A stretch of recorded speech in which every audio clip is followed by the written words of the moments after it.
Hello and welcome. আমি Piyasa, US Minnesota থেকে। আশা করি সবাই তোমরা খুব ভালো আছো, আমরাও খুব ভালো আছি।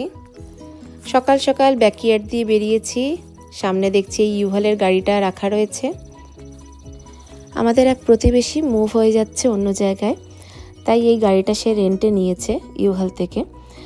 এখানে 7-10 দিন আগে থেকে এই গাড়িটা নিয়ে রাখে, তারপর ধীরে ধীরে মালপত্র প্যাকিং করে গাড়িতে তুলতে থাকে। ফার্নিচার যা যা কিছু থাকে। এখানে তো আর দেশের মতো তো লোক পাওয়া যায় না, একদিনেই সব হয়ে যায়। তারপর সব যখন প্যাক হয়ে যায়, যাওয়ার দিন সেই গাড়ি করেই মালপত্র নিয়ে অন্য জায়গায় মুভ হয়ে যায়। যাই হোক, বেরিয়ে দেখছি আজকের ওয়েদার খুব সুন্দর। চারিদিকে দেখো পাখির কিচিমিচি শোনা যাচ্ছে, গাছের পাতা সব বেরিয়ে গেছে, সবুজ হয়ে রয়েছে। বেরিয়ে বেশ মনটা ভালো লাগছে।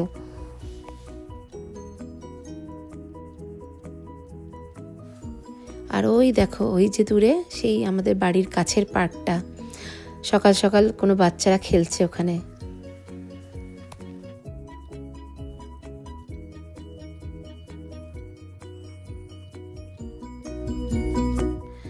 কদিন আগে ঘাসগুলো কেটে গেছিল, আর এখন ফুলও গজিয়ে গেছে আবার।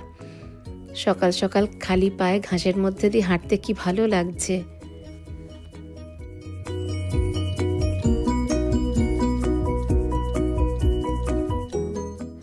কাল যে নার্সারি থেকে গাছগুলো নিয়ে এসেছিলাম, সেগুলো এখনো এখানে রাখা রয়েছে।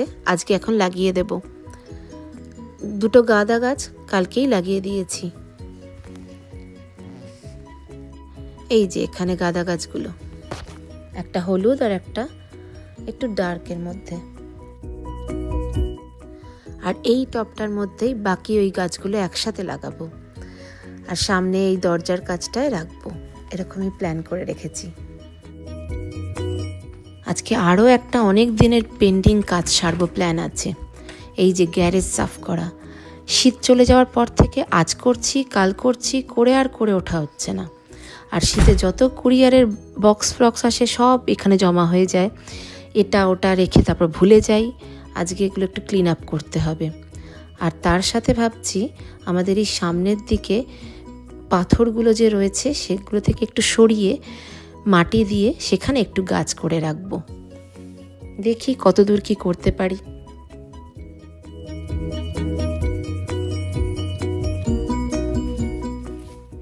কাজে লেগে পড়েছি। আগে গ্যারেজটা সাফ করে নিই, তারপর গাছগাছরা কোথায় কি লাগাবো, কি ব্যবস্থা করব। বীজগুলো থেকে যে একটু একটু চারা বেরিয়েছে সেগুলোও পুঁততে হবে, সেসবের ব্যবস্থা করতে হবে। সেগুলো তারপর করব।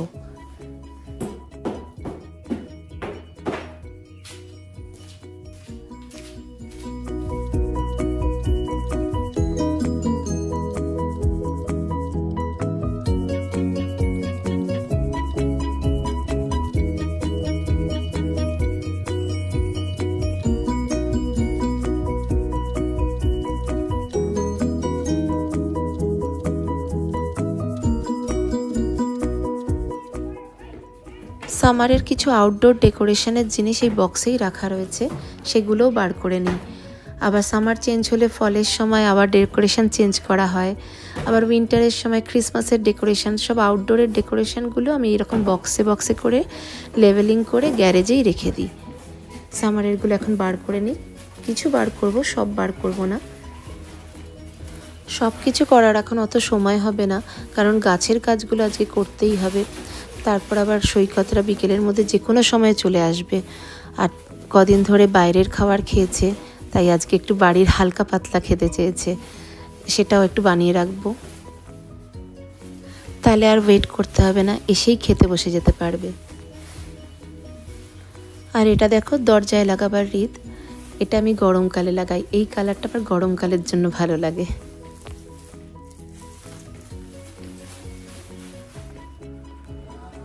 যাক, গ্যারেজটা পরিষ্কার হয়ে গেছে, ধুলোবালি সব ঝাড়া হয়ে গেছে। অপ্রয়োজনীয় জিনিস যা ছিল সব ফেলে দিয়েছি, কাজের জিনিস জায়গা মতো রেখে দিয়েছি। এখন মোটামুটি কয়েক মাস মনে থাকবে কোথায় কি আছে।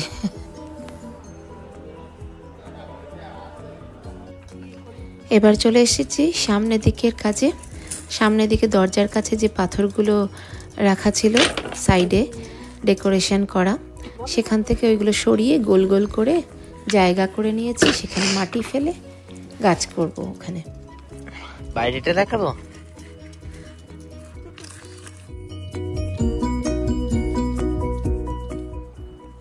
মাটি দিয়ে দিয়েছি, আর আমার কাছে কিছু সিড আমি কিনে এনেছি সানফ্লাওয়ারের, কিছু এমনি ফ্লাওয়ারের, এইরকম সিডস আছে, এতে $1 করে কিনে এনেছি।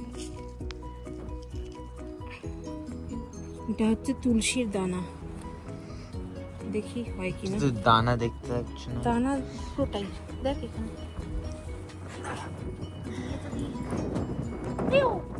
চলে যাচ্ছে,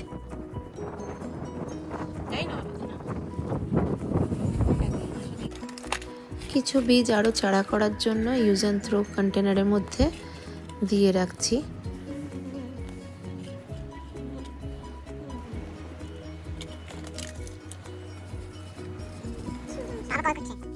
আর এখানে আমাদের ডাইনিং এর জানলার কাছে গতবারের জবা গাছ আর গোলাপ গাছ রাখা রয়েছে।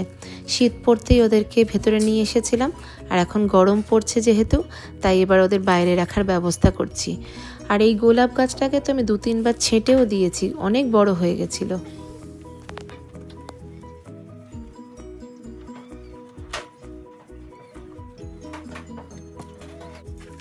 এত হাওয়া দিচ্ছে, আমার চুলে সব উড়ে উড়ে মাটি ধুলো সব যাচ্ছে, আর তার মধ্যে রোদও বাড়ছে, তাই আমি টুপি পরে চলে এসেছি। এবার টবটাকে রেডি করে নিয়ে ওই গাছগুলোকে এবার এই টবের মধ্যে লাগিয়ে দেব।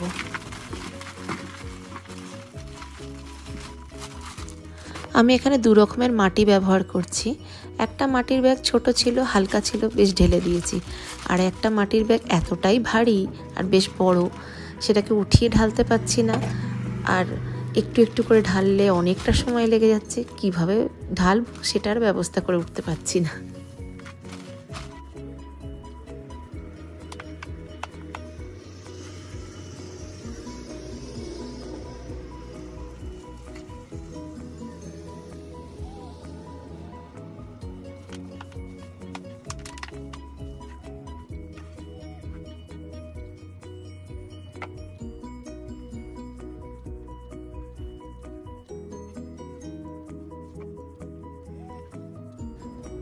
গাছগুলোকে বসিয়ে আবার দেখে নিচ্ছি ঠিকঠাক পজিশনে বসাচ্ছি কিনা, একটা গাছ থেকে আরেকটা গাছের একটু গ্যাপগুলো ঠিকঠাক আছে কিনা।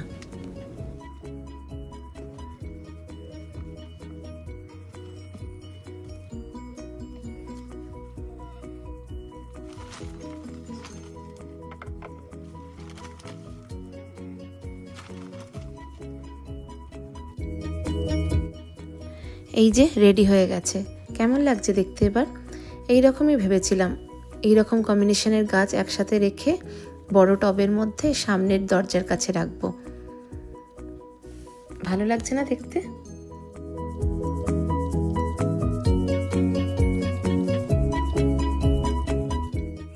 এখানে ইয়ে করছি, আর রুথ নাকি আমাকে হেল্প করতে বেরিয়েছে বলে নিজে নিজে খেলতে শুরু করে দিয়েছে। এখানে লাগিয়ে দিয়েছি টমেটো, লঙ্কা, ক্যাপসিকাম, স্ট্রবেরি, যে চারাগুলো একটু বড় হয়েছিল সেগুলো আজকে এখানে লাগিয়ে দিয়েছি টবের মধ্যে। আর এই ব্যাকইয়ার্ডে এই গাছের তলায় সূর্যমুখী ফুলের বীজগুলো পুঁতে দিচ্ছি। হলে ভালো, সকালের দিকে এইখানে পূর্ব দিকের রোদ্দুরটা পুরো সোজা এসে পড়ে, আর এই লিভিং রুমের জানলা দিয়েও আমার এখানটা পরিষ্কার দেখা যায়। গাছগুলো হলে পরে সেখানে যদি ফুল টুল হয়, জানলা দিয়ে দেখতে বেশ ভালোই লাগবে সেই দৃশ্য। আর এটা সামারের আউটডোরের ডেকোরেশনগুলো যে গ্যারেজ থেকে বার করলাম তার মধ্যে থেকেই একটা, এই বীজগুলো যে পুঁতলাম সেখানেই একটা পুঁতে দিলাম, দেখতেও ভাল লাগবে। আবার আমাদের যে দেখাশোনা করে ঘাস টাস কাটে, সে আবার আগাছাড়া ভেবে না তুলে দেয়, সেই জন্য এখানে ডেকোরেট করে রাখলাম। আর এই যে সেই দরজায় লাগাবার রিটটা এবার দরজায় লাগিয়ে দিচ্ছি।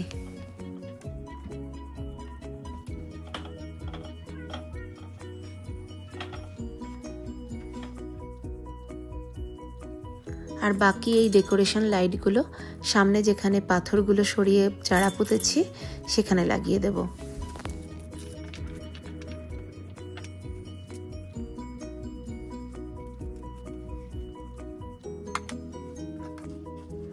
সামনের দরজার ডেকোরেশন আর গাছ টাছ লাগানো এখানে কমপ্লিট। এবার কেমন লাগছে? বেশ ভালো লাগছে না এবার?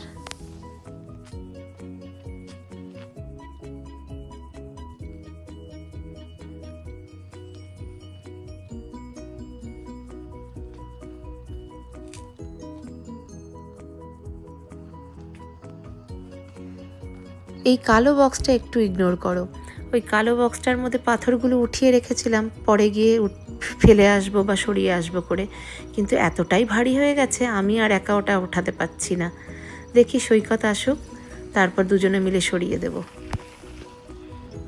চলো, বাইরের সব কাজ সারা হয়ে গেছে, এবার ভেতরে যাই। পরিষ্কার হয়ে এসে রান্নাটা এবার সেরে নিচ্ছি। রুই মাছ ছিল, রুই মাছ আর আলু ভেজে তুলে রেখে দিয়েছি। পেঁয়াজ কুচি করে রেখেছি, রসুন কুচি করে রেখেছি, টমেটো ধনেপাতা সব কেটে নিয়েছি। একটু রুই মাছের পাতলা ঝোল বানাবো। রিত আর সৈকত দুজনেই মাছ খেতে ভালোবাসে, তাই একটু মাছের ঝোল আর ভাত করে নেব। একটু তেলের মধ্যে কাঁচা লঙ্কা আর রসুন ফোড়ন দিয়ে পেঁয়াজ টমেটো আলু নুন হলুদ দিয়ে ভালো করে নাড়াচাড়া করে কষিয়ে জল ঢেলে ঢাকা দিয়ে ফুটতে দিয়ে দিলাম। ঝোল ফুটে গেছে, আলুগুলো প্রায় সেদ্ধ হয়ে গেছে, তারপর মাছগুলো ঢেলে দিলাম। তারপর প্লেট ধোয়া জলটাও দিয়ে দিলাম মাছের ঝোলের মধ্যে। কম আঁচে 1-2 মিনিট ফুটিয়ে ওভেনটা বন্ধ করে দিলাম। এখানেই শেষ হয়ে যায়নি মাছের ঝোলটা, আর একটা মেন কাজ বাকি আছে। সাইডে আরেকটা প্যান নিলাম, তাতে একটু তেল দিলাম। তেলটা গরম হয়ে যাওয়ার পর রসুন কালো জিরে আর কাঁচা লঙ্কা ফোড়ন দিলাম। ফোড়নটা ভালো করে গরম হয়ে যাওয়ার পর তারপর সেই ফুটন্ত ঝোলের ওপরে দিয়ে দেব। দিয়ে সেই ফোড়নটা যাতে সব ঝোলে মিশে যায় একটু নাড়াচাড়া করে তারপর ধনেপাতা দিয়ে ঢাকা দিয়ে দেব। এতে বেশ সুন্দর গন্ধটা থাকে। পাতলা ঝোল হলেও মাছের ঝোলটা খেতেও ভালো লাগে আর ওপর দিয়ে গন্ধটাও খুব ভালো থাকে।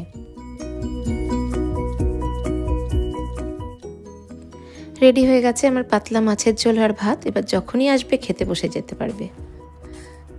আমার ট্রফি? হ্যাঁ আমার। আচ্ছা দেখি, ফার্স্ট প্লেস। এম করো। আচ্ছা বাবা চলো সব করছে তোকে। চলে এসেছে, ওদের খাওয়া দাওয়া হয়ে গেছে আর রিত ফার্স্ট প্লেস পেয়েছে। আর রুথ অনেকদিন দেখেনি ভাইকে, তাই একটু লাড় পেয়ার চলছে। চলো আমি এবার ভিডিওটা এখানেই শেষ করি, আর দেখা হবে আবার আরেকটা নতুন ভিডিওর সাথে। ভালো লাগলে একটা লাইক করে দিও। তবে যাওয়ার আগে তোমাদেরকেও একবার দেখিয়ে দিই আমার সামনের জায়গাটা রাতের বেলা কেমন লাগছে।